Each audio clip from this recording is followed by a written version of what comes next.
We lit. All right. What's up, everybody? We're back. Another episode of Commentary. You got Ryan. And Delmar. We have a special guest with us, Reagan. Welcome to the show. Hello. Thank you. It's been a while. So I feel like, we try our best like every week, but it's been like going on 2 weeks. Yeah, almost. 2 weeks. I mean, it's probably on me. I traveled twice, so. And I was gone too. So I mean, it all worked out. But nonetheless, welcome to Commentary. This is a show about the business of content creation, gaming, anime, brand deals, just trying to get people perspective and insight, especially from like a Black perspective, right? Yep. We were always at the party, but we didn't recognize maybe we're at the party, especially when it comes to gaming and what gaming has to offer. So I always try to find dope people, content creators, professionals that are doing things in the space. Dalmar told me about you at least. I'm like, yo, we had to have you come through. Yeah, no, for sure. I'm glad to be here. Yeah. I guess we can just do, quick intro, just like who you are, what you do, and then we can, kind of go from there. This is always like my favorite question because it always changes and I never really know what to say at the start of it. I really got to get a elevator pitch together of myself. But my name is Reagan, aka MrsChimChimlol. I am a League of Legends Twitch streamer, content creator. I like to say content creator now. I used to hate that word low key at the beginning because little origin story, like my grandma thought I was like a cam girl at the start of it whenever I would say content creator.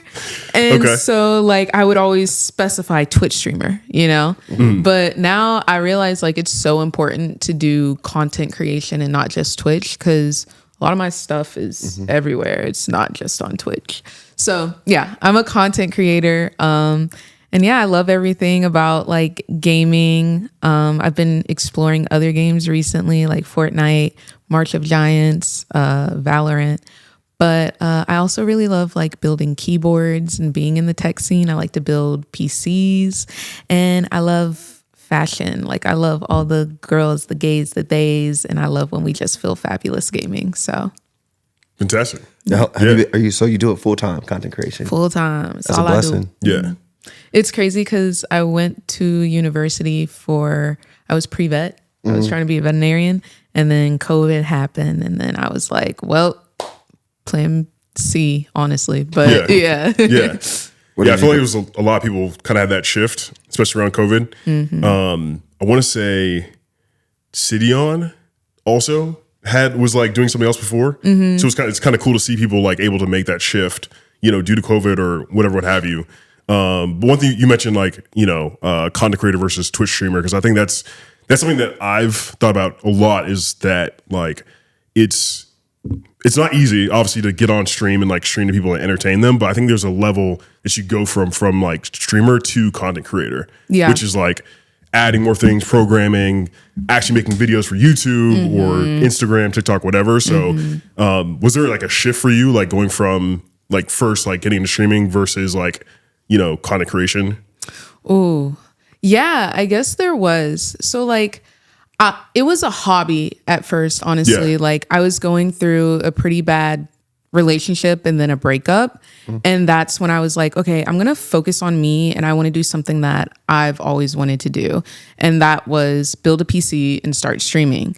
And so it was really just a hobby at that point. And then I would start to post my clips on TikTok. Like I had a intern when I had like 20, 30 viewers, but this intern was like, I'm going to start making you TikToks. And I was like, all right, I guess. And they started putting the TikToks up and they started getting like traction. And I was like, oh, this is how I grow. And then I started going like 60 viewers, 80 viewers, 100 viewers, and so on and so forth. And wait, I kind of lost track of the question. I'm so sorry. I mean, it was basically like going from like first like streaming and then like actually like I guess like thinking about like, all right, I'm gonna create my content in this like specific way. Yeah. Sorry, like I was telling the story and I was like, wait, this was supposed to connect somewhere. But yeah, that's when I realized like, okay, I need to make content outside of Twitch. It's not just streaming, because I was staying at that 20, 30 viewers. So that's when I realized, okay, I need to post on TikTok. I need to post on Instagram. And as much as I hate it, like I feel like YouTube is the most tedious because it's long form. Like it's a lot of editing and whatnot. But that's when I realized like I can't just be a Twitch streamer. I need to be everywhere.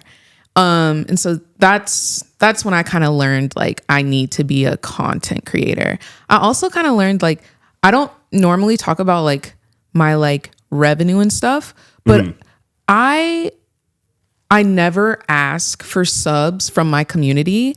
I am highly driven on sponsorships and like working with companies. Like I want their money. I don't want to like be in my viewers' pockets because they already support me with their time, and I find time as the most valuable asset.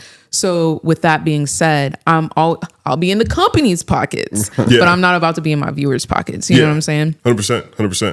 I feel like there's a lot, because we talked about like the whole clipping situation.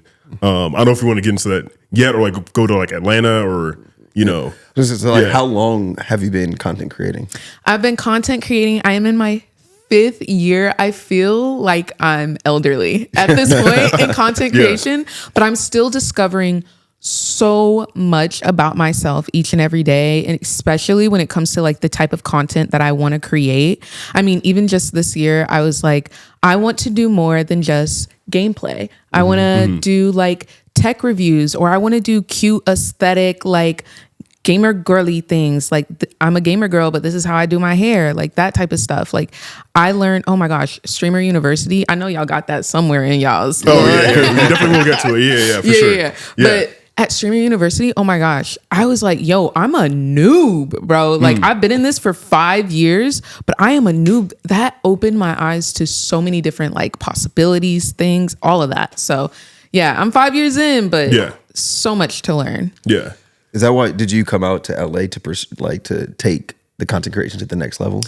Yes, in a sense, but my main drive was to be closer to Riot Games, to work closer with League of Legends. I'm heavily invested in the pro scene as well. And so LCS or LTA is here as well. And I was like, I want there to be no excuse for them to not work with me. I want to be right across the pond. And if they're like, Reagan, we need you here tomorrow at 5 a.m. I'm like, and I'm there at 4:15. What's up? Yeah.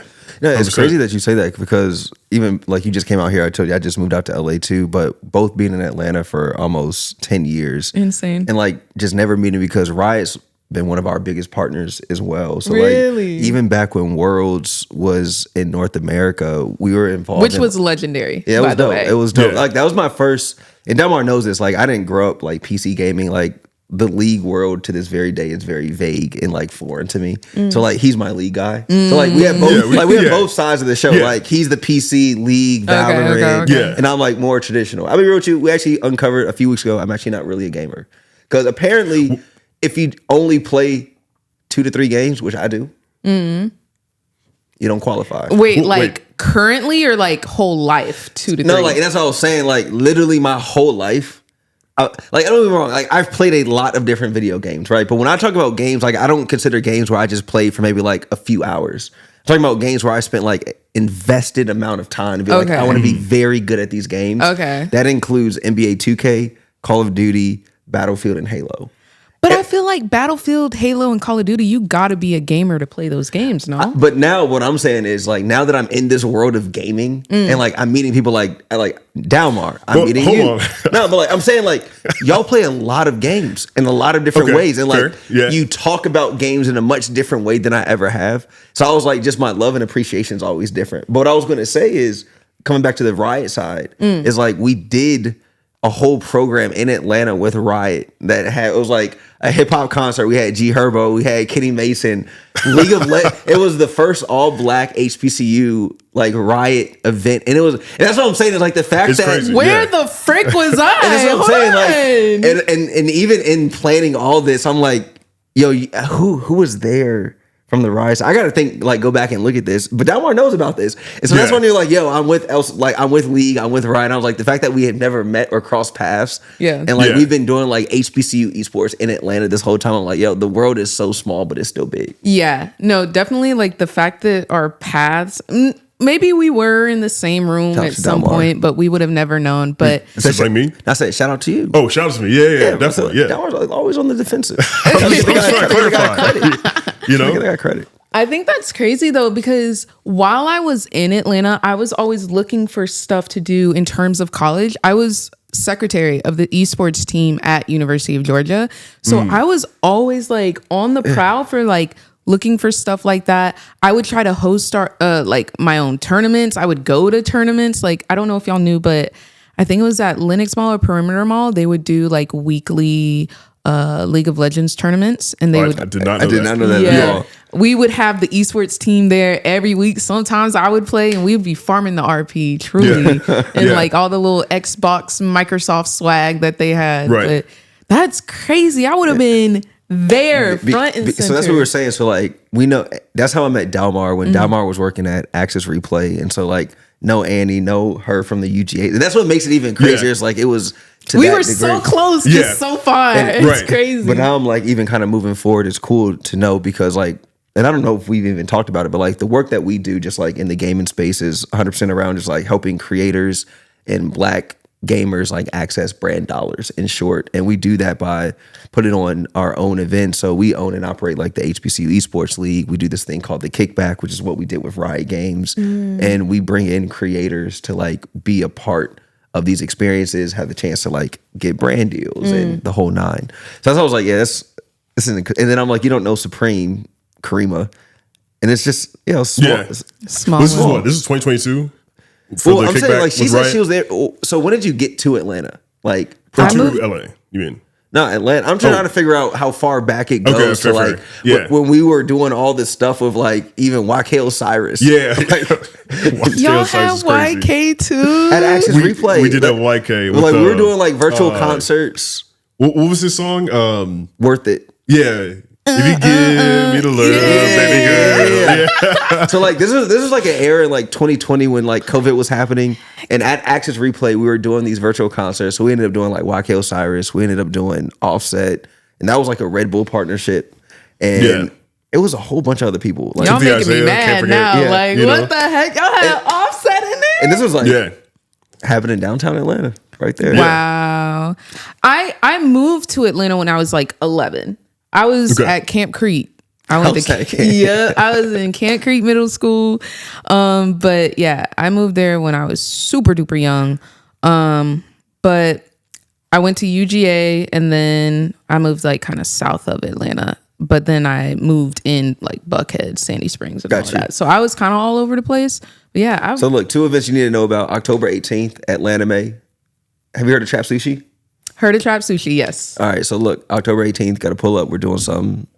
Y'all gonna be in Atlanta? I thought no, I was trying to move the. My bad. I thought you was like, is your audio? Yo, we need Mickey real quick. Like, so we got that going on in Atlanta, and then December 10th, we got another event, the Kickback that we did with Riot. That's all happening back in Georgia. I swear, I think I've heard of the Kickback. That sounds super familiar.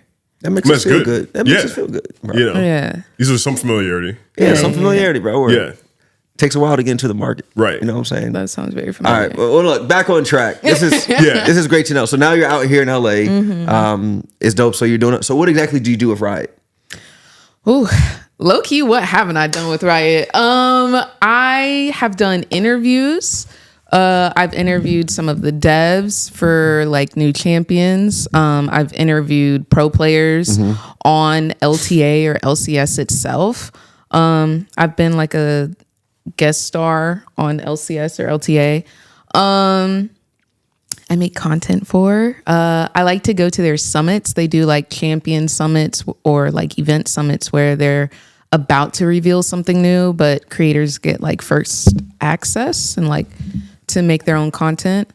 They've flown me out to London and Paris for Worlds. I was the first ever host of their first ever TikTok show for Worlds. I've got to meet Faker. Just like a lot of like here and there. And I've loved working with them and I want to keep that up, honestly. Yeah. You know, it's cool because I think a lot of the reason why we even wanted to do this show as well is like a lot of people, especially in our community, don't even know what you do is possibility, right? Like one worked for the largest game publisher. Is it still true that League's the most played game? I think so. I mean, yeah, globally probably. I know TFT is like their most popular game though. So like, so I don't know what the metric is that is like League is the biggest versus TFT is most played. Something like that. Yeah, but no, I think it's just cool because like it's this moment in time because like collegiate esports wasn't around that long ago to even have the opportunity to participate in something like that at Georgia. Right. Because a lot of the work we also like to do and talk about is like all these different career trajectory opportunities. So like for you, content creation, broadcasting is like kind of buckled under like journalism, for lack of better words, right? Yeah. And so just like we try and do a good job of like reframing these things as like, yo, for lack of better words, you're not just a content creator for Riot. You are the equivalent of like Doris Burke for the NBA, right? And for us, it's like, how do you reframe that so people can now look at those footsteps and they can actually say like, all right, cool. If I want to do this, maybe I want to study journalism. Maybe I want to look at the esports organization at my university. So I was like, that stuff is dope. I think I totally agree. And I think definitely like, this is it's not a hard topic at all. I just think that sometimes it's hard for other people to talk about because I've met a little bit of adversity in terms of like, I am so specific that I represent people of color in this space. And they're like, why do you have to bring up that you're Black? Like anybody should be able to do it. And I'm like, y'all don't understand representation matters so much because the little boys and the little girls, like when I was growing up and watching, like I remember watching Myth or I think it was Daquan. Yeah, Daquan. Fortnite players. I was like, oh my gosh, like they can do it. Like it is possible. And like, I know we have Tyler One, but like there are not many people of color in the gaming scene. There just aren't. It just is what it is. And I definitely wanted to make sure that like little girls and little boys can find someone and know like, oh, it is possible. Like, and anytime somebody comes into my chat and they're like, what advice would you give? Or like, if I wanted to follow in your footsteps, what would you say I should do so I can get to a point where you are? And like, I've never considered myself like a path maker, but I always want to make sure those doors are open for any little Black boy, Black girl, any person of color to know that they will be welcomed in this space. You know what I'm saying? Like, it feels like, I don't really know how to put it into better words than that. Like, representation or like seeing someone like you, it really does matter. Yeah, 100%.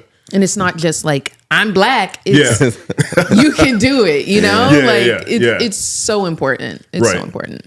Yeah, we talked about it multiple times that I think, you know, even when you're talking about sports, right? And like seeing Michael Jordan do something, right? It turns kids into, okay, like maybe I'll be at the gym, you know, at nighttime at 5 a.m. practicing to be like Mike, right? And now you have the same thing with Kai, right? Everyone's trying to become a streamer, right? Because they see Kai and like, okay, I can do that too.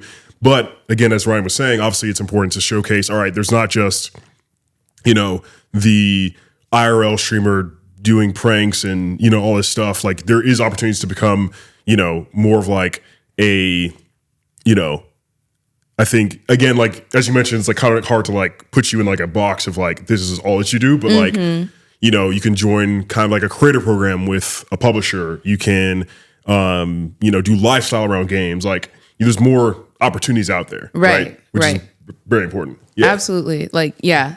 The fact that like we're making sure that those boxes don't exist. So you don't get put into a box of like, oh, this is just another Black streamer. Right. It's just like, one of my main motivating factors. Yeah, it was, this like last week or this week, Boardroom put out this graphic on their social page, and it was like the jobs Gen Z wants to do.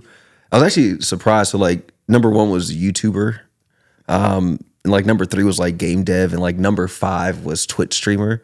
And it was interesting. Like I never myself like thought about the difference between like a Twitch streamer and a YouTuber. And I was like, to your point, I'm like, there actually is like a lot of different in like physical demand, right? And the difference of how one must be. It's just cool that like the kids are thinking about these things as different spaces. Yeah. I was like, yo, so I understand the value to your point of like, yo, content creation is going to be like this next wave.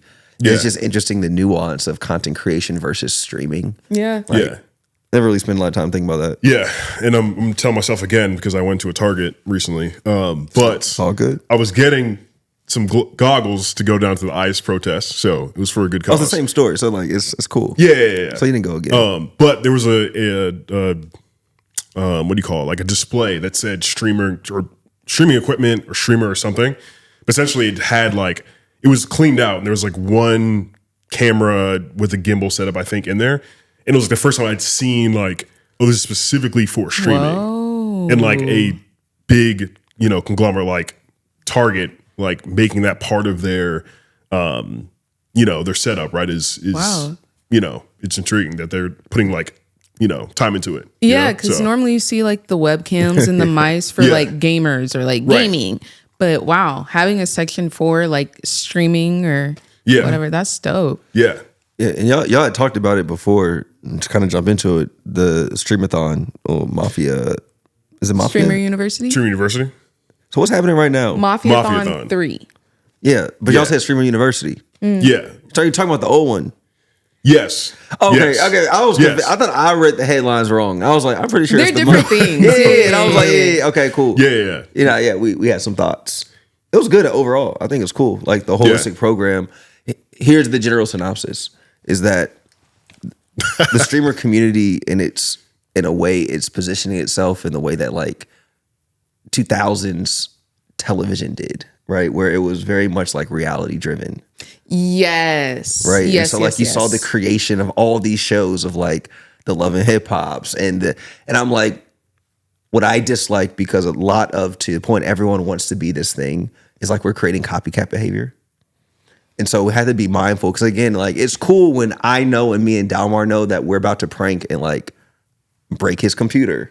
But also we have the means to afford another computer, right? But I'm like, there's a lot of consideration, I think, in the way that content is disseminated now. Because even back in the days, like content was very centralized, right? Like it was on a channel and your parents would be like, yo, you can't watch that. Yeah. Like now there's so much access. So I'm just like, again, like I think, especially for our community, because when I think of like Black people at large, right, we have other problems and considerations that we have to think about all the time until those problems are solved. Because you don't want to compound on issues. Okay. And I was like, media is probably one of the most powerful tools that we have. So I was like, in our progress in making content, let's ensure that we're putting in provisions that people know like, hey, all right, this is real, maybe this is less real. Because we know what the damage of media is, especially for our culture.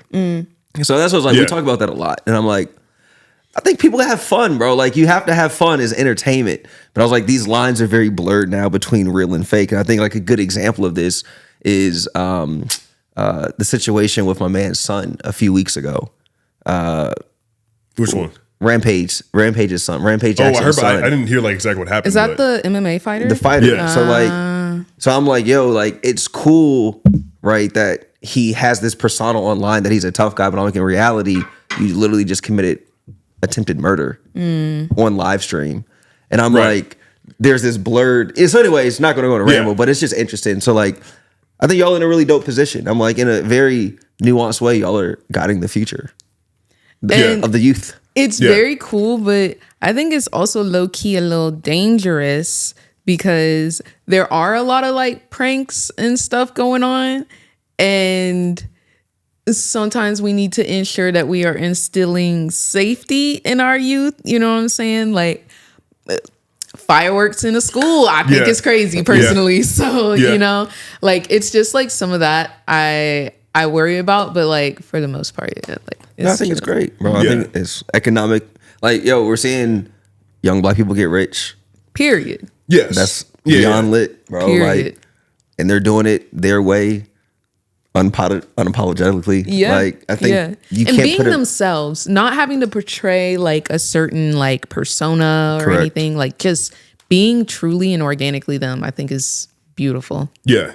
100%. I mean, especially the firework part of it. I will say I've never been a fan of the AMP firework war from the get go. Like just them lighting fireworks inside of houses, right? Like it's just like not. It's I think destructive. You know, like obviously it's fun. Like, but like then I think about all right, whoever's watching this, will they go and then decide, hey, I'm gonna shoot fireworks at my friend. I'm gonna do this at my mom's house, and like all this kind of stuff, right? Which obviously we shouldn't be putting like a role model out there of this is what should be done, right? Or be like Charles Barkley and be like, yo, I'm not a role model. Yeah. He made it very clear that, yo, these are my antics, but don't follow me. Yeah. I think it's almost like, you see it so much, like it just becomes like in your brain though. But like, I also don't know, like, I feel like also with so much like Twitch streaming and like content digestion that we do now, like we scroll on TikTok or Instagram endlessly and you're just being fed content. I think that also like, I don't know if I'm just like uptight or something about it, but like, like you were saying, like I just don't find it funny, but I get like the shock factor of it of like, yo, what the heck is going on, you know? Yeah, I was literally just looking at TikTok, or I was at lunch with my coworkers and one of them was showing us a TikTok of this guy who was pranking a Target with like his own workers. Yeah, I'm not gonna hold you, man. Yeah, my boy is funny, bro. It was pretty funny. He's like, yo, boys, get to work. I can't be mad at that one. But then I thought about it after. I'm like, all right, if I worked there, I probably would be pissed. We know he went to jail. He's going to jail. He is? Yeah. No, like he's literally, he got arrested. He's doing like 2 years in jail for that. He would also go for real. into That's crazy. like establishments and start screaming. Like just screaming. And like, although it was a little bit funny, it's a small amount. It's a small amount. Yeah, he's actually facing jail. Now he's like, that's crazy. But here's the thing, like, those pranks seem so like it's harmless. It's like harmless. Like he literally just brought 20 people in red shirts to Target. Yeah, but I'm not gonna lie, it is and they wild. started sweeping. What's the harm in that? Yeah, that's true. I'm thinking about like if I'm the manager and like I don't know, like I'm having issues with other things and funny, like then I gotta like handle like all these kids coming in and like they bring their own brooms, bro. And like part of that makes me wonder like. I always think of like the safety of things. I really think I'm a little bit uptight, but no, I think you're like, because I think the same thing. Because like, if it is that easy to just walk into something, like I don't know if y'all saw the Justin Bieber fake where he went on stage and performed. Like, is it really that easy to just get somewhere? Like there was also a prank of somebody who had on like a construction outfit and they got into the workers like break room at Walmart and they were just like, oh yeah, I'm here to fix the microwave or whatever. And then he was in there like bothering the workers, like just yo, let me measure your shoelaces or whatever, like just doing whatever. And so that back end of it of like, yo, if you put on a vest, you can kind of weasel your way anywhere if you just act like you know what you're doing.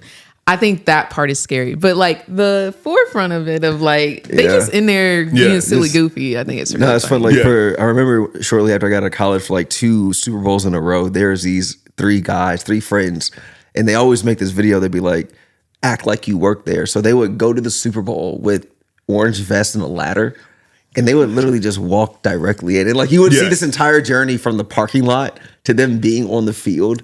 Oh my God. I swear, it was like the craziest. To your point, is like access now probably more than ever. It's too much. Yeah. Like I didn't get the whole Justin Bieber thing because I was like, one, that had to be, and this is where I think content creation gets a little interesting, and I do want to go deeper here for a second.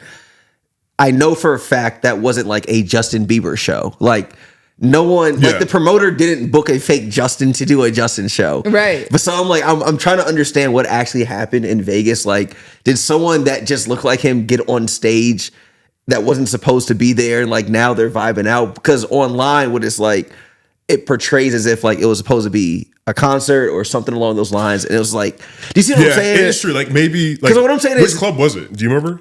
Someplace in Vegas. All I'm saying is one of the beach clubs, right? You can see the staging, you can see the pool, and I'm like, no one put on a fake Justin Bieber show, so I'm like, what is? Well, so what I'm asking is like, if say it was Club XS, right? Like maybe this was marketing for them, right? Of like, bro, Vegas is not down that bad. Well, I mean, it's down like they're saying it's actually lower now, bad. Right? Yeah, it is pretty bad. But I'm like, to fake a superstar show. Yeah. So when I see content now, like I overthink it to be like, so you're saying it could have the whole thing was fake. No, what I'm saying is I think it was just a regular party, and to the point of like someone that looked like Justin was just on the stage. Yeah. But outside looking in, it was as if like a fake Justin Bieber was putting on a show. Oh, my understanding was the fake Justin showed up. It was some DJ set, and the fake Justin had his team or friends ask if he could perform a song. And then that's when he got on the stage. Yeah, that was my understanding. So it was still not a promo. It was like kind of like behind the scenes kind of a thing. But I don't think the club or the DJ was in on it. Right. Which is wild to me. Like, is Justin going to clubs and just getting a random table? Right. Yeah. Like, is he just chilling with like, what I'm saying? Like, Justin Bieber's just here. Just chilling. Yeah. Yeah. That's interesting. Yeah. But I think the other side of it is like, maybe it was, a Club XS is now like talked about more, and like, I mean, I went there, so not from because that thing. No, I was just there. I'm trying to see Justin. Yeah, I was trying to like, all right, is it gonna happen again? But yeah, like the other prank that we've mentioned is I think his name is Connell. I can't remember his last name, but he did one prank where he's like taking somebody's luggage at the airport, and dude like turns on and grabs him and like is like pulling around and stuff. And like to me, I'm like, I don't know, like. You should prank another YouTuber or something like that, but like, doesn't prank somebody at the airport. Like, I will swing on somebody if you're like taking my stuff at the airport. Like, that's not, like, I'm not trying to be pranked at that time. Bro, just pranking people in a place where you can be on a no-fly list is crazy. Doing anything in the airport, I just think you're stupid. Like, it just doesn't make sense why you would risk it like that. The idea of driving everywhere for the rest of your life. Insane work. Is enough How are to you barely getting laugh in the across airport. these? Like, that does not make sense. Yeah, and they're trying to frame it like, oh, this guy was acting crazy on me. I'm like, no, he was, I think in the right to, do whatever to make sure he got his luggage. Yep. Anytime you're trying to invoke a angry emotion, like somebody's gonna react to something that is not positive. Like I just Now, speaking of airplanes and airplanes, how do y'all feel about Delta and Crunchyroll? They're allowing like anime streaming on. You can watch all flights. Crunchyroll now on Delta. Yeah, that's lit. I know they already had like some anime on Delta, but yeah, now that they have the whole thing, I mean, it's cool. If you're in an anime, for sure. But if you're in an anime, this is a dream come true. Yeah. Anime and travel. Like, what can you ask for? Personally, I'm getting anime more. I'm waiting for Xbox to do the same thing. So, on Delta, you can plug in like a USB drive and it's like cloud gaming. And then you can play games on. I did not know that. No, it's not a thing. Oh. It's a thing that that's what you want. Yeah, okay, gotcha. It's a thing that I'm consistently pushing into the industry, and I hopefully one day they will take me serious. Yeah. But imagine that. You bring your own headsets, you plug in, you have a controller, and you just... So you got to bring your own controller, or are they going to supply controllers? No, just you bring your own controller. It was crazy. Like, for a while last year, I was actually traveling with my controller because I was playing Call of Duty Mobile, like when I was traveling a lot. Yeah. Oh, wow. Like you just Bluetooth your controller to your phone. That's crazy. Yeah. It's like you just have it propped up and I would just play like before we would take off and stuff. Does like the Steam Deck or the those like travel PC? Those work too. They work too. Xbox actually got one coming out in October. I think I saw that, yeah. Have you done any review? You should do a review on it. I should. I got a little ROG Ally. Yeah, that's what the Xbox. So now they're just branded. The new ones are just branded Xbox now. Then I got one. Let's go. Yeah. Like, you're already up. You're already up. But the new one's coming out. So I was like, one, the Delta thing is cool because, and I say this right. We talk about these like to go deeper, right? It's Delta's major brand, Crunchyroll's major brand. I'm pretty sure they're trying to attract different travelers, different flyers to Delta. Delta, of course, is always already the best option out there when it comes to travel. A premium experience, truly. I can't touch another airplane. There's this I think time. we're all biased, by the way, from Atlanta. So. Okay, fact. Yeah. Dude, like traveling Delta and that being your hub, and then you go in some American air. No shade. No shade. Yeah. American. I'm saying if you from want New Jersey, we might be talking about United in that same way. I don't know, bro. Like, cause I'd be going to other airports and I'd be like, so like when you go to San Francisco, right? It'd be like Alaska and like United. Yeah. Like, these are terrible options. I went to These are terrible options. Montreal. I went to Montreal recently, and like like I always fly Didn't Delta. you have like a whole experience of planes? Yes. Yeah. So I went there, and oh my gosh. But we get boarded. Everything's chill. We're cooling. And then the flight attendant or the pilot gets on and he's like, hey, there's a problem with this plane that we cannot fix in Montreal. And we're just like, oh. And so he's like, we're going to have to deboard. We're going to bring another plane. And then we get off and the like gate agents are like, oh, I don't know what y'all talking about this other plane, but the flight is canceled. And so there's a big back and forth. They only have like 1 or 2 Delta gates. And I'm like, okay, do y'all have like a service desk or anything? And they're like, nope. And so I'm like, oh, okay. The line to like get help after a flight gets canceled is impossible. And the next flight out was like in a couple of minutes because I was going to switch to Air Canada just to get home. And so I end up, waiting in the airport for like, I think it was like 6 to 8 hours being in that airport. And it's just like, I love my Hartsfield Jackson airport. My Hartsfield go crazy.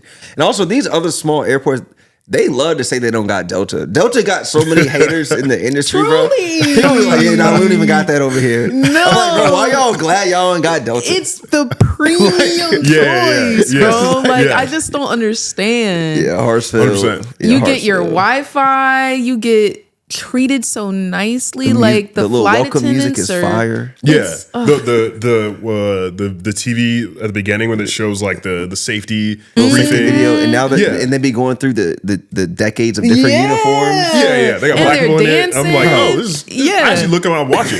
Every other time I'm just like, I'm not watching this. Like, I don't care about nothing. I'm talking about. No, like they do it right over there. For sure. Shout out to Delta, man. We really do represent. Diamond medallion. Gotta throw that in there. Like diamond status. Yeah, we're on that. About 3 years in, baby. Ain't going back. Yeah. So what else is going on in the industry? Call of Duty, the movie. Oh, the movie. They doing a movie? Yesterday they announced it. Actually, I wanted to talk to you about this too because this is pretty dope. So yes, they did announce Paramount. They're going to be producing a Call of Duty movie. First, I just want to put this out there. It could be totally wrong. I'm just claiming it. I think, especially if it comes out the next, call it 2.5, 3 years from now, it probably will be a top 4 box office movie ever. Top 4. You got to think, bro. One, just the genre of movie it is already action adventure, high paced. That's a hard one. Right. And on top of that, it already got 50 million people that play that game a month. Yeah. Dang. So I was like, you have the community itself, but then you just have, if they make a good movie, and so what's dope about this, Paramount, I've been following this along. So Skydance, right? Yeah. So Skydance is David Ellison. For those that don't know, David Ellison's father is Larry Ellison. For those that don't know, Larry Ellison is the founder and CEO of Oracle. So his son is the founder and CEO of Skydance, which is this massive movie production studio. So Mission Impossible. So like they had the Mission Impossible series, right? Yeah. So I'm like, they're used to big franchise IP. So they just last month completed this merger with Paramount. Their first project under this announcement is Call of Duty. I was like, bro, they're going to make this movie a hit. And what's dope is a black man production studio is involved in the inception of this. Shout out to Dante. Shout out Dante. Shout out to Hidden Dante. Gems. But I'm just curious, like, do y'all care? I care a lot. Call of Duty movie? I mean, I care about that part at the end. Call of Duty. If that's enough to go see the film, we'll take your money. Oh, no, yeah, for sure. I will go see it for sure. I am hesitant, I'd say, when it comes to video game movies. Like, sometimes they're like bangers, and sometimes they're not. So the only hit one, I'm sorry, and it's not even a movie, but Arcane. Like, facts. I think. Yeah. Little bias. No, it's truly greatness. That was like worldwide, no? No, like, it was. Everybody, like even people who don't know League of Legends, even people who don't watch animations, they are like, yo, that was fantastic. You know what's crazy? I'm glad you said. I haven't seen it yet. I'm gonna watch it now. I haven't watched it. Have you seen it? I've seen it. Yeah. Okay. If you had not seen it, we would have had to fight after this. So I told you. So look, now that y'all, this is why we do this. So I'm gonna watch it. So next time, whenever we run into you again, I'm gonna tell you about, because it's 2 seasons, right? Yep. Yeah. I'm gonna watch both. Yeah. Count how many times you cry during it. I can let you know right now. It will be 0. Did you cry? I don't cry ever. So I wanted to cry when Peter Parker, spoiler alert, died in Infinity War. Bro, if you haven't seen Infinity War by now, that was more of a meme. That was more of a meme. That's kind of your own fault. But like, I wanted to cry. Yeah. I felt it. Did you feel it in Arcane ever? Season 1, yes. I think, no spoilers, around, little blue-haired girl at the end. Yeah. Okay. Yeah. Okay. All right, I'm gonna check it out. You got to. But are you? So talking about gaming, do you play FPS? Is like first person? Is that your genre at all? I play Fortnite poorly. Right, that's cool. I was just curious.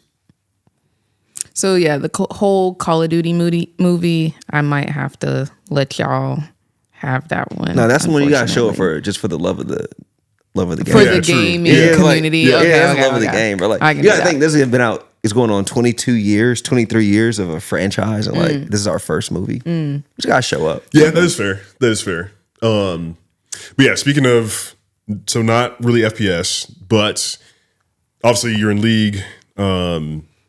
Is there any thoughts, like, are you expanding your portfolio at all, or? I need to. Okay. It like needs to happen. Just like in terms of like growth for like the channel, my brand, all of that. I don't know what that means. I'm still defining that, but like that's what Streamer University like taught me was I need to expand my horizons. I don't need to just be League of Legends. Yeah. So it's like IRL streaming. I was playing Valorant the other day. I like to play Fortnite. Like, yeah, I've been trying to experiment in terms of like other games. But one thing that I've noticed like in this industry is like, well, personally for me, it's so hard to find either like-minded gamers or content creators or like just meeting other content creators in general. Maybe I'm not in the right spaces. Like maybe that's like completely on me and I need to do better. But yeah, like meeting other people that want to create and are dedicated in like we make the same type of content, then that's what I'm looking for. Yeah. I mean, that's interesting because I think I was, and I'll say I'm not in it, but I've heard that Austin has had more of that, scene of everyone kind of collaborating more often. LA just seems kind of like the cool spot, a little more. Like obviously here, like you've got a lot more opportunities, brand deals, working with the publishers, things like that. But at least from somebody just like a normie going out and just like hanging with people, it's feel kind of like the cool place where we kind of party. Yeah. So yeah. Have you heard of Dream Bash? That also sounds familiar, but I don't think I've like really. No, all good. No, like it's a community here. So it's like a gaming anime community. Funny, this is crazy. So the founder of it, he used to work at Riot. True. Yeah, he was a game dev on Valorant for a while.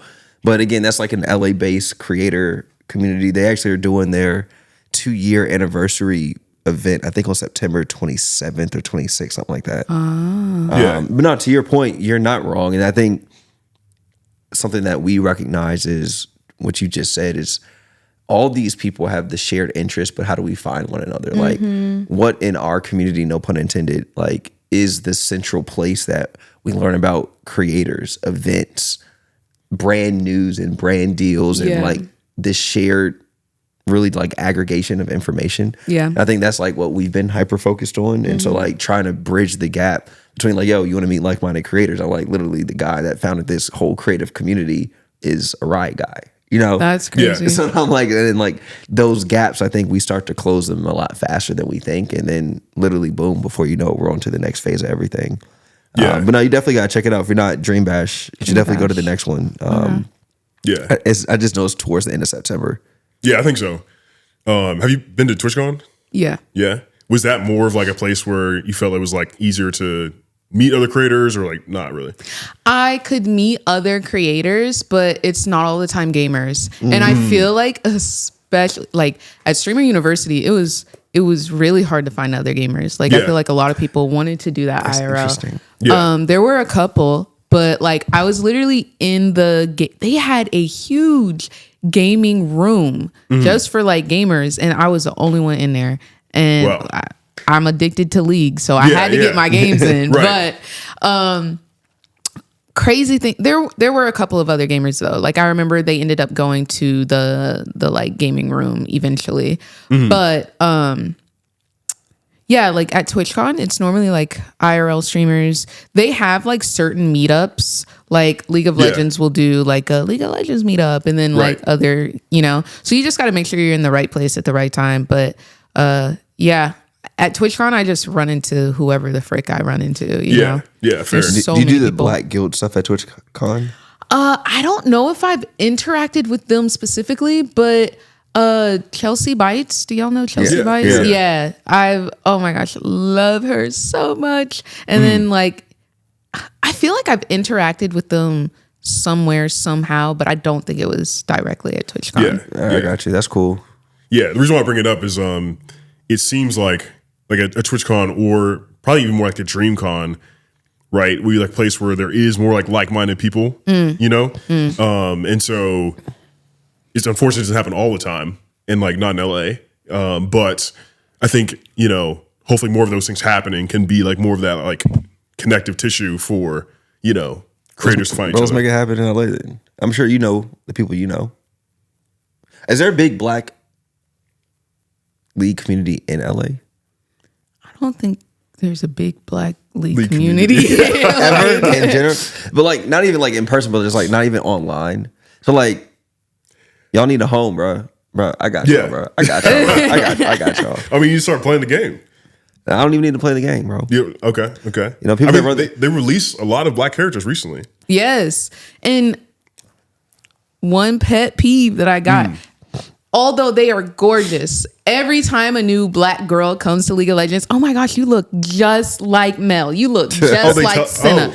You look just like Mbessa. You know I get Mbessa? That's low-key disrespectful. That is an old woman. Like, at least they should have said like the flashback Mbessa when she was like, no, they say you look like Mbessa. I look like Rel. I look like all of them. And they are all gorgeous. Don't get me wrong.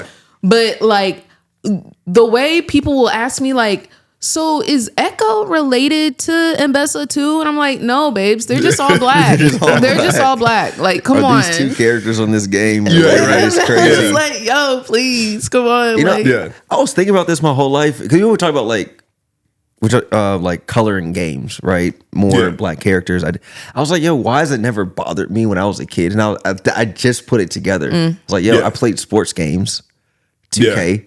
Right, and then I played first person shooters. So like you never see you. And so I was like, yo, so these games like League, I've always I've always agreed there should be more Black, but like I've never felt the weight of it. And I was just thinking like, why? I was like, I'm playing with LeBron, bro. I mean, I think also there was probably more like creatures.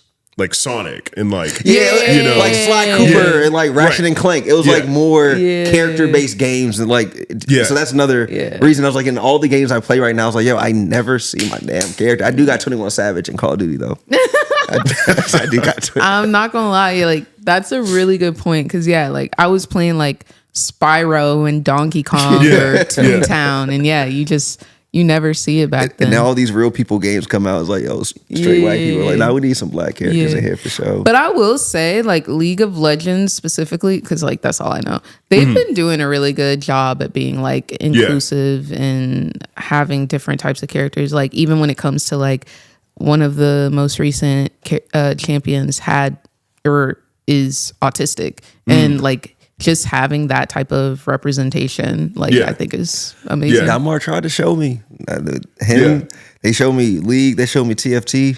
I gave about 7 minutes. I get TFT. I find TFT boring, low key. Do you like TFT like that? I can play a few games. Like I'll get done with it pretty quickly, but I think like accessibility wise, it's like you know, it's on your phone. Yeah, it's easy to like explain to someone how to play. Yeah, you know, like we're actually we're teaching a friend right now who actually just got a job at Riot. Shout out Jasmine. Congrats. She's Jasmine, like Kitterman. I think so. Yeah. Yeah. Okay. Like Chrissy's Jassy. Yes. Yeah. That's the homie. So Jasmine was at. Oh, true. Yeah. That's also like. crazy. Did you know Jasmine was in Atlanta? I think I remember her telling me she was in Atlanta at some crazy. point. Yeah, we was all. That's how we all. She was at Access Replay too. Yes. Oh no, that's freaking insane. Yeah, we were all there. Wow. Yeah. One day she, the CEO just like brought her in as the head of head of marketing. I think so. Yeah. Yeah. No, this is a true story. The audio's gonna be crazy, but the fly is dead. Yo, take that. Yeah. Take that, Nat. Yeah, and then we were all just on a roof doing a virtual concert for Offset. That is so insane. Yeah. That is She's at so Ryan now. insane. Yeah, Wow, she's at right go now. her. So, Congrats. So What's she doing there? She is Cxmmunity. Dope. Pretty sure. So Freaking she's dope. like reading the lore. And so we're playing a ton of ARAM to like learn all the characters and like what they do and all that stuff.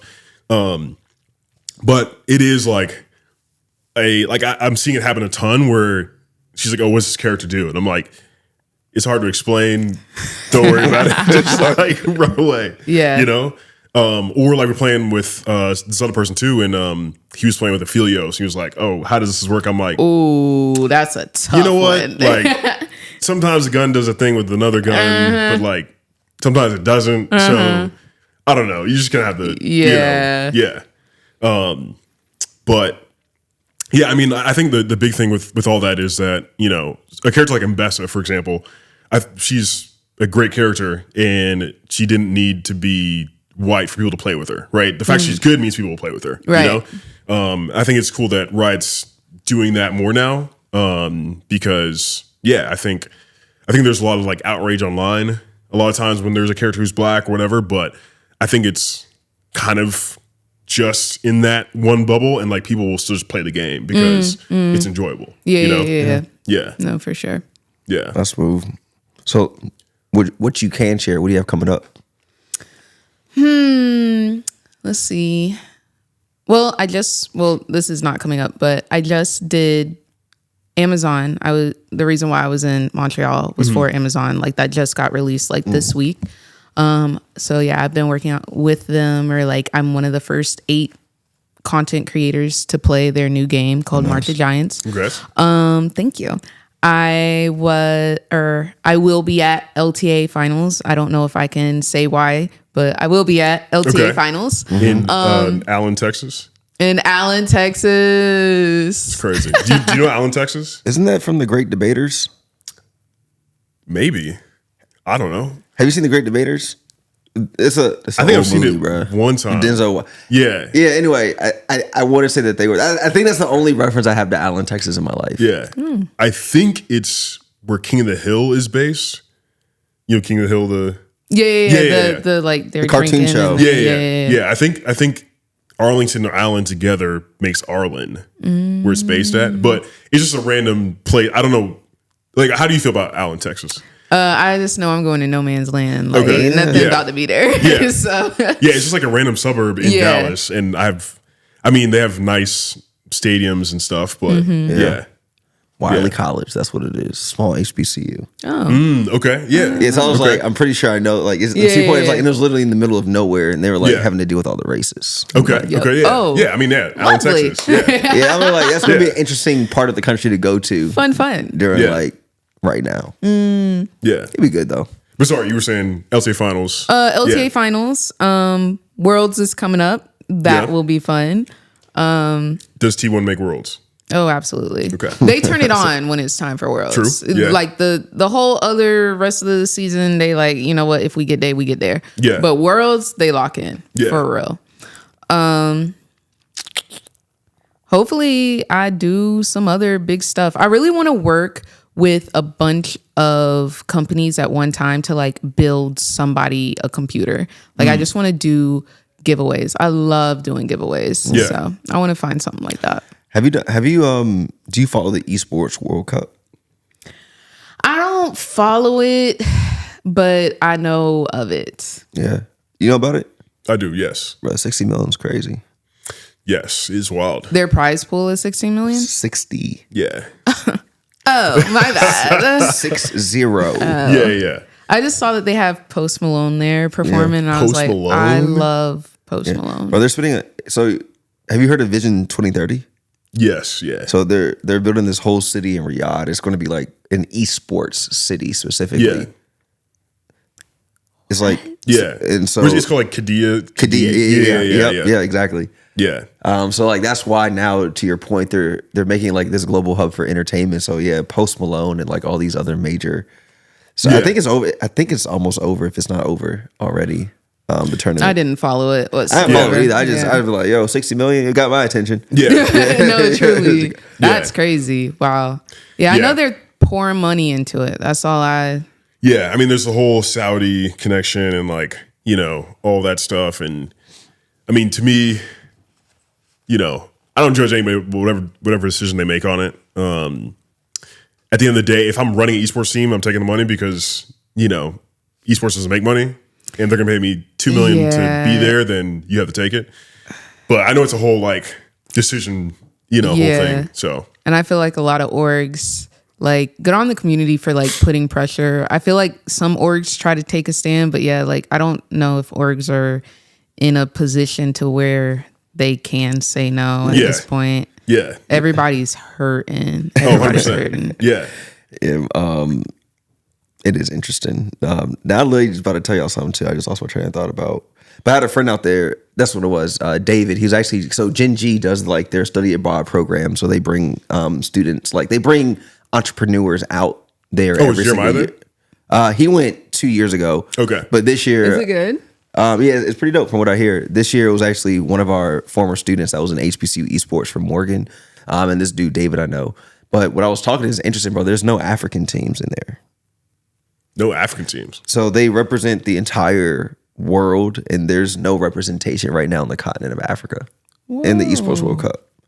That is, so I confirmed it with him because I asked him, I was like, yo, you're out there. Yo, is any teams from Africa? He's like, no, there's no teams from Africa. And I was like, we got to change that. Wow. Is there representation from every other continent minus Antarctica? Yeah, I mean, Riot also has a league for every, you know, continent except Africa. Whoa, why have I never noticed that? I mean, I just thought about it just now too. Whoa. Well, what I'm saying is, as a big part of like what I'm interested in is also bridging that gap, because I'm like, there's gaming in almost every country in Africa. Yeah. But again, the connectivity to the industry is not there. So when I noticed, I'm like, yo, y'all giving away 60 million and no one from Africa has a shot. And they'd be like, why do y'all have the nerve to complain? It's like, bro, oh, wow. even when we don't get a chance, like they always say like, yo, why are black people always complaining? It's like, bro, even when y'all put on these opportunities, y'all left a whole continent out. Right. Yeah. I mean, no one said, damn. Yeah. Let's get, even if they don't got a team, we can't just makeshift a team real quick. Right. Like, we just can't put this together real quick. It probably falls back to like, you know, there needs to be the infrastructure for a league of some sort in Africa. If you then to win that league, for then you to be invited to Esports World Cup. I see what you're saying. So you probably gotta go to that point. But what I'm saying is, if the leagues don't already, so what I'm saying is, if to your point, you got to play up through the leagues. Yeah. But then if Riot don't got the league, how you gonna play up?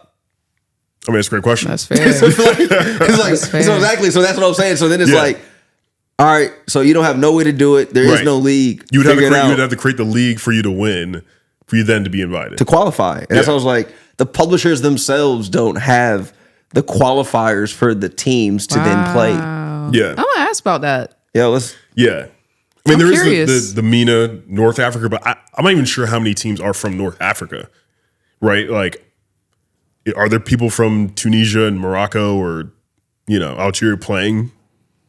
I don't know. I've never heard one. Yeah. So help us out with that. You got the inside. I'm genuinely curious now. Like, yo, Mark, where they at though? Come here for a second. Let's talk about this real quick, buddy. But no, that was cool. So I wanted to leave out. The only other things I got for real, I did want to talk to you about this. I keep forgetting. That's why I keep looking at my phone. I keep forgetting. I look at my phone and then we start talking and I forget. Give me 2 seconds here. Mm-hmm. Oh, Dalmar added. That's what threw me off. All right, cool. I want to ask you this. Yeah. What do y'all feel about the Marvel zombies? Marvel zombies. Are you aware of this? I'm not aware of this. So Disney Plus, they put out a new animated show, like a M-rated Marvel show, and it's like the zombie versions of all the characters. Yeah. So it's like a very dark version of traditional Marvel. Yeah. I'm not gonna hold you. You just killed my whole vibe. None of y'all saw the trailer. I'm so sorry. I mean, I've read the comics before. They got zombie comics. Yeah. Didn't know that. Yeah. Oh, I was just gonna say I've never been a zombie fan. I just hate the genre of zombies in general. So you haven't seen Zombieland? World War Z? I'm not gonna lie. Yo, Skydance has World War Z. That's when I knew they're lit. Okay. I was doing all this research last night. And I was like, yeah, they got World War Z. Call of Duty's making $1 billion. Okay. That was my math. I was like, yo, they're making $1 billion. Yeah. Checks out. So are you saying this is like this M-rated animated series? Yeah, they're making a Marvel Zombies thing. Yeah. But I mean, that's it. cool. That's it. Yeah. I mean, I'm more excited. Have you seen Cyberpunk, the Netflix? I haven't. Oh, yes. Yeah. I think they're making a sequel. Oh, good. Because that was good. Yeah. That was good. I haven't seen Yeah. that. That was fire. That was good. It's on Netflix. Yeah. This When dude that named come out? David, yo, like, he's so cool. Like, He is. Cyberpunk came out on Yeah. Netflix. Yeah. That's what I'm saying. We miss all these. yeah, I think maybe there's too much there should be a content. central hub where we can like put all these things together and like rate them too, and then people can find it. Need the and then there's like ratings. reactions to it. We're talking about of these new shows and stuff. Yeah, Yeah. Especially when it's like gaming related. Yeah, because I don't know. Somebody should make the hub. I don't it's to know. your point. Like we're talking about gaming. Like I didn't even know Cyberpunk had a show. Yeah, I didn't know that. yeah, And I'm watching Arcane. yeah. Got homework. You got a lot to Yeah, we watch. got homework. We got homework. You got to clock in. I'm You just saying about maybe to there should be a hub binge. where people like talk about it. I guess describe. I don't understand what you're saying. Like I'm saying community, the CXM. yeah, I got you. Yeah, did we talk about the website? Have we talked about We it? didn't. We should do. So long story short, I don't even know if we even told you what we do. Like I'll be real with you. I have no idea how much preparation Dalmar went into this process. I honestly didn't know you were involved in community until I saw you doing the podcast. And Dalmar's OG. Yeah, So like, here's what happened. Going back to Atlanta real quick. yeah, When we started the HBCU Esports League, our partnered in doing that with Access Replay. So Dalmar was basically like our account manager. yeah. And so Okay. like we've all been working directly and indirectly together going on like 6-7 years. Wow. Yeah. That's crazy. Yeah. And so now where we are as community is that recently got married, but also moved out here. My wife works at UTA, so she does like dope creator stuff. But we just raised money from Live Nation Urban. And so like now we're about to start doing a lot more like bigger events, more content series. And we're also going to do we're doing a lot of creator stories.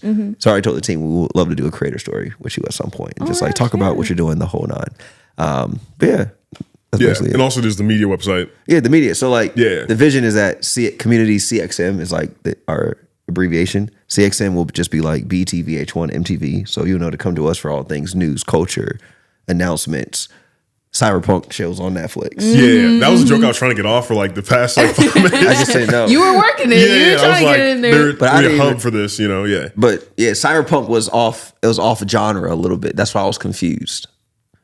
I mean, it's It is, but it's Okay, yes, fair, we're there. fair. All right. We're there Yeah, now. yeah, I just wasn't putting Right. it together. Yeah, We're there now. Yeah.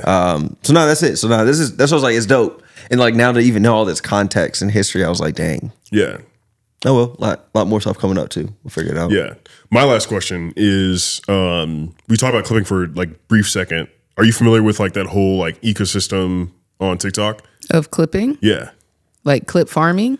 Yeah, clip farming, and then just like, for example, like Drake and P&D, when they released their album, they did like clipping campaigns where I believe they would take the audio from some of the songs, put them on clips from different creators, and basically these clippers would get paid if their clips go viral. Yeah. Yeah. I know about that. Yeah. So for a lot of people, especially like Shimmer U, like all that kind of stuff, there's been like, I don't know, Deshae and his new girlfriend are now getting clipped a ton and like appearing, like I had to nuke my TikTok because I was getting way too many clips. I was like, how do you feel about that whole like aspect of content creation now? Because it seems like, oh, you know, I've got to either clip farm to make clips or just be like clipping all the time. So I'm always like, you know, accessible or there for people to see when they're coming up on TikTok. Just your perspective on like that whole thing coming up. My perspective on clipping is like it's necessary on the side of the content creator, especially when you're doing IRL content. Because like at least when I'm gaming, like I'm at my PC and like I can clip it myself with like a press of a button if I have like a stream deck or something. But like when you're IRL and you're out and about, like you can't clip it. You're either begging your chat like clip that. Yeah. But when it is clipped, like getting it out ASAP and not having to wait 24 hours or to the next day, like it gets people to see it like almost instantly, and then like it brings instant like viewers to your channel. So like I totally get it. And I wonder how the, like you were kind of explaining a little bit of like the payment system on the back end of like how they get paid. Like I think that's where it gets a little bit iffy, because it's like, do they get paid per clip? Do they get paid per viral video? Like when do they get paid? Do they just get the revenue from TikTok? Like that's the only thing. But like, yeah, like I feel like it's definitely necessary. I've had a couple reach out to me and like people throw numbers around, and like I run my own TikTok, so I kind of know like what I'm looking for, or like how much I'm willing to pay, because I know how much work goes into it. Right. But yeah, like it's definitely needed. Yeah. I'm pretty sure they get paid based on like viral. So it's like every like 1,000 or 10,000 views. So then it turns into, do Dennis crashed out on this person with a clickbait title. Right. And then obviously if I'm Deshay and I'm trying to be more, you know, a part of the whole like, you know, zeitgeist of how people think about streamers, I've got to do crazier things. And this goes back to the whole like prank thing we're talking about, that like, you know, I think this is what pushed people to like, oh, if I need a clip farm, I need to do something crazy so that I get clipped and then people see me more. And that I think is just like a kind of a negative cycle of the whole thing.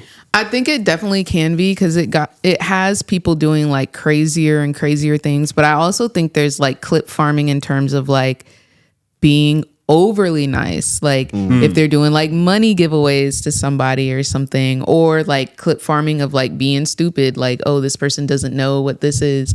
Like, I think there was I don't know if they were necessarily clip farming, but oh my gosh, I forget who it was. But there were 3 guys. They were searching something on Google. I forget what it was, but like I feel like it was a little bit of a clip farm, but I don't think it's necessarily always bad. And like I think it also gives a job to someone, if you know what I mean. That's like true. The clipper now, if you're working with one of those big streamers, like you will be getting paid. Yeah. Whether it's from the TikTok revenue or if they're paying you like per 1,000 view. Yeah. Maybe I should get like a clipper. Like shoot, maybe I won't have to put clippers. You know, hit me up. Yeah. That's a good point. It's a good point that you brought up, like how they get paid. So y'all know this clip of like the little Indonesian kid, the aura farming. Young black and rich. Okay, so check it out. So I've been following the artist since the artist that like made the song, right? So I've been following his career is pretty interesting. He actually just got named like the global ambassador for that country in Indonesia. Wow. So he was just out there he was literally just out there like last week, and he did like a whole concert at like their major festival. He was like there. He's like their global, like it's a whole thing. Yeah. So I have this whole take. I was like, yo, it's crazy, because like the Clippers getting no recognition in this process, because what's really interesting is like that video is nothing more than the person that put it together, right? That aura farming kid was there. That artist was already there. The music. But it was the combination of them both that created this moment. And I want to figure out who made the original video. Yeah. Because I was like, to your point, in society now, like these people have, like there has to be a value system assigned to those that like are creating these moments. They probably have it like on their portfolio of like, I made this video when you're like advertising yourself. Well, they normally either come to you or you like DM them, I feel like. Because think of like a producer of a song. Like sometimes they don't always want to be in the limelight or have their name known. That is like true. they use Like pseudonyms. ghostwriters. Yeah, they use pseudonyms.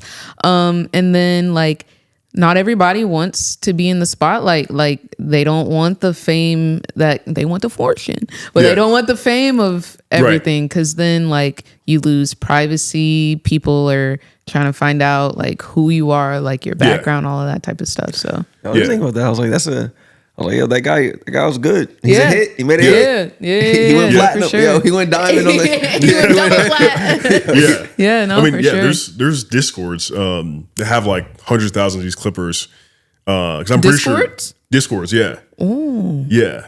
Like I was talking to a kid, like literally I'm sitting at UCLA at Jadore's, this hookah spot over there. I don't know if you've ever been. Super cool. He's walking by, he has this hoodie on that says WAP. And WAP is WAP? WHOP. Okay. Yeah. It's a clipping service. And essentially they work with all types of people to like clip something, right?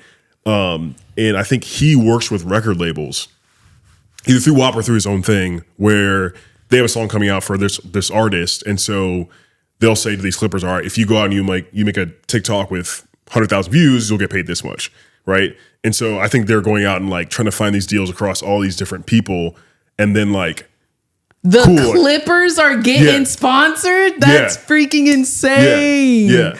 So it's a whole. Whoa. He's probably in there doing all those things. Maybe that's how it started. Ecosystem. Yeah. So like the Clippers, are like, yo, we'll do your stuff on. I got you. Yeah. And like if you make a clip and it gets 500 views, you don't get paid. But if you make one that gets whatever, and you're just trying to be like, all right, if I'm a clipper, I want to be in every campaign possible. So I'll do this Kendrick campaign. I'll do this campaign for, I don't know, Pepsi or whatever. Wow. And like, I'm sure the movies do it now too. Is like, all right, cool. You need to make clips from the trailer or whatever. They go viral. So yeah. Whoa. Yeah. I didn't even think about that, dude. Yeah. Holy moly. The business within the business. That's crazy. Yeah. To me, I think that's why things are becoming more, they seem like they are more popular than they are sometimes. Because you're seeing so many clips, like, oh wow, all these people are like talking about it, whatever. But it's just literally hundreds of thousands of clippers throwing out clips onto TikTok, whatever, trying to see which one hits. Because if one hits, for the amount of time you put into making it, right? Like you get paid pretty good. And I feel like with clips, like, yes, I'm not undermining anyone's work. Yeah. But like sometimes when they're like low budget, like it looks like they just slapped it together real quick. Yeah. Those be the ones that go crazy. It'd be like rain bet. Yeah. Okay, so that is a new one too. So that one is, to my understanding, where they'll now put rain bet on streamer clips that have nothing to do with rain bet. Mm-hmm. So like Plaquemore will be saying something, nothing to do with rain bet, but you'll see the logo on there. Yeah. Like Steak used to do that. I'm not sure that's legal. I don't think it is. They're doing it. Yeah. Yeah.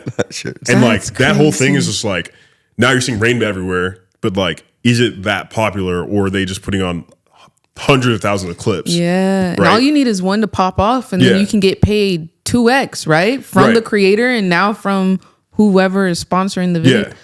Wow. And it's the Wild Wild West. Yeah. Whoa. My mind is freaking. You see, I'm learning right now. Yeah. That's crazy. And, like at the end of the day, it is a good, like, maybe not job pathway, but like if you are a video editor and you're looking for like extra money, cool. Like, it's another pathway. It's a nice little side hustle for sure. Yeah. Wow. Make a few $1,000s a month doing that. Yeah. Yeah. But is the internet being flooded with stuff we're not? Yeah, it's like it's another conversation. It's like water bottles in the ocean. It's just like cluster. Okay, bro. yeah. It's just like junk. Get like to your point, like you just needed one clip, and now like I can't get on Twitter anymore. To your point, it's just everything everywhere. is Deshae Frost, bro. Yeah, everything, and his mother, and this, DDG, and his girlfriend, and I'm like, it's overwhelming in the worst way, because it's like I don't care that much to receive this information. I cared like at the very beginning, and now I don't care anymore. No, that's what I'm saying. I think the clipping is also ruining the love that you should have for these people, because like I'm seeing you way too much. Overexposure. Like it's overexposure to the point like now I'm just annoyed. But at the same time, I think that is how. But also, I'm not 15. Fair. Like, they make sometimes I wonder, like, am I just too old? like I don't get it anymore. Right. But like, I feel like there are some really great moments that have come from clips. For example, Plaque Max. Although I do not listen to all of his music, but the whole 5EO. Yep. Like on the real Plaque Max. That song go hard. I can't even lie, man. I love that song. Yeah, or the Duke You Always Getting Full. You seen that clip? That was the clip I saw, like the one song that worked I saw over and over was NLE and Kai, like Rolly Bust Out. That was good. That's good. Nice little hook. They got a nice little hook going on. Yeah. There's also like just other clips like You Good Mud. You Good Mud. Yeah. That was good. Like, they got some good ones in there. I'm not gonna lie. Yeah. But yeah, they're just like there's a lot of spamming it to get one to catch on. Yeah, and there's probably like parasocialness that we don't need to go into, but I do think that's how a lot of not OG Twitch streamers, but like for example, like offline TV. I think a lot of their growth came from that kind of parasocial wanting to be involved in all the friendships and whatever. So like seeing them more and more on Twitter, on clips here, or whatever, like kind of brings you more into like wanting to see more of them. Yeah. I think it's what is parasocial? Crazy. I never heard of it before in my life. You could probably explain it better than I can. I can only explain it in terms of like behaviors. Like sometimes there are viewers or people who watch your stream who believe like they are your best friend. Like just because they've spent all of the time watching you. Okay. So they've created this parasocial relationship with you in which they know everything about you, but you don't know a thing about them. Gotcha. And so it's like, even though, like, say you've been Twitch streaming for 5 years and I come up to you and I'm like, oh my gosh, I love you and your wife. I just love that y'all went to Target the other day. Like, I was over there too, bestie. Like, you know, like, it's like when you think you have that relationship, but you don't have it. Like, it's I got you. one-sided. Okay. Yeah. Fair. Yeah. Especially, like, between different streamers and, like, this person has a fight with this one and then these people are siding with this person. It's like, well, y'all don't even know each other. Yeah. You know, so, like you shouldn't care if they're fighting. Yeah. You have no context of what it is. Yeah. That's interesting. Parasocial. Now I learned something new. Yeah. So much to learn, man, every day. If you're not learning something every day, you did something wrong that day. Did something wrong. Facts. That's facts. Now, next week, because we have to start to wrap up, we have, we have to be respectful of our studio hosts. You guys are so gracious to us all the time. Yep. I want to talk to you about documentary wars. Okay. Maybe next time. Do you watch documentaries? I do sometimes. I normally watch like the ones about like murderers. That's fine. I actually have a hot take on documentaries real quick. Go ahead. There's that Travis Scott documentary on Netflix. Yeah. I haven't watched it yet. Yeah. I think Travis was not unfairly blamed, but I think a lot of blame was placed on him by clips, actually, where they were clipped to make it look like he wasn't doing anything. Yeah. But he actually stopped a show multiple times to get people's help. But they didn't show it in that way. So the clips people saw was of him humming over someone who was getting like lifted out. He's sending him to hell. It's a spiritual. Right. And like as it oftentimes does, because I think people outrage gets more numbers. And so people are trying to make their buck, make their dollar. And so that's why I always try to make sure I've seen the whole thing. I know all the facts before I even like start to speak. Yeah, that was an interesting one. I saw the Astro World documentary. But this one here's what's interesting. I say like the war. So like a few weeks ago, if you haven't, y'all should watch the Hurricane Katrina documentary that came out on Hulu. Saw that. So this is where I think is interesting. And I don't know the behind the scenes. I'm just saying from a consumer. So Hulu one came out. It was a hit. It's an amazing story. There's even as I didn't know none of that stuff was happening when Katrina was going on. The Netflix version came out, right? The Netflix version features a lot of the same footage as the Hulu version, but there's like extended clips, for lack of better words. There's additional camera, like video recordings, whatever. I'm curious how this works. And this was like the documentary wars. Like when Hulu's version comes out, is Netflix already working on this, or it Like, do they get additional footage, or like, are they sourcing extra perspective, like before they're? So I've just been watching because I'm like, the Netflix one is pretty dope as well, and it has like a completely different take than the Hulu one. And I'm just curious, like, how does Hulu end up with this set of content for a documentary, and how does Netflix end up with this similar but different set of content? Yeah, and I'm like, what is the war that goes on? And I have to watch the last episode of the Netflix one tonight, probably. But as of right now, in my opinion, the Netflix one's a little bit better. And I'm just like, how do they end up with the better story of something that happened in real life? Like, do they pay this? I mean, it's happened before, actually. Which one? The Firefest documentaries. I only saw one of them, though. Yeah. There's one on Hulu and on Netflix. What I'm saying is I only saw one. I didn't even know there was a secondary one. I didn't know there was a second one. I can't remember which one. Because I think one was like aligned with the marketing company that worked with the Firefest, and so it painted them in a better light. I got you. The other one did, where they may have had more knowledge of how bad the situation was getting. Now that you say that, tonight I'm gonna look and see what's what with like this Netflix one. Y'all seen the Jesse Smollett documentary?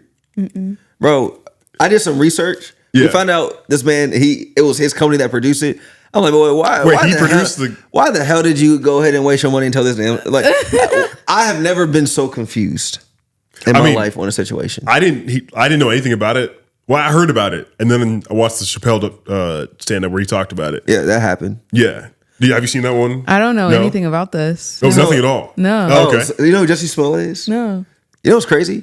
It's true. You weren't. I don't know if you. So Empire was like a big show when I was I in high school or college? I don't know. Yeah, I think it was high school. Yeah. Hey, I had to be in high school. I used to hear that on the radio. It's like this really big show on Fox called Empire, right? Jesse Smollett was a big character on it. So who was he on it? I know he of was Empire. the younger son. No, he was the second. He was the middle son. He was the middle son. Yeah. Middle son. Okay. Yeah, he was the middle son. Was he the one that ended up being a rapper? No, that was. I think he was gay in the show. He was gay in the show. Okay. Yeah, he was gay in the show. Yeah. So anyway, Empire ends, whatever. This story comes out a few years later that Jesse Smollett is walking the streets. I think he's in New York. In Chicago. Chicago, correct. At 2 a.m. And he got beat up by racists. With MAGA hats on. Correct. Okay. So then this documentary. And he was going to Subway. And then in real life, not just a documentary, real life, there's this overwhelming evidence that he's a liar. Then he's telling the truth and he's a liar. So this documentary came out like a month ago. That's like his story. And my God, the documentary is so confusing because at the very end of it, you actually don't know who did it or not. So come to find out, but maybe it's a good documentary because he was trying to make it seem. Nah, because what ends up, y'all should watch. Can you spoil a documentary? Probably not. Right? Because we know what real, happened. Right? Yeah, okay. Yeah. So come to find out, it's not two MAGA guys. It's two Nigerian brothers. Yeah. And what I did take away from the documentary is because of this whole debacle, the two Nigerian brothers are now writing a book.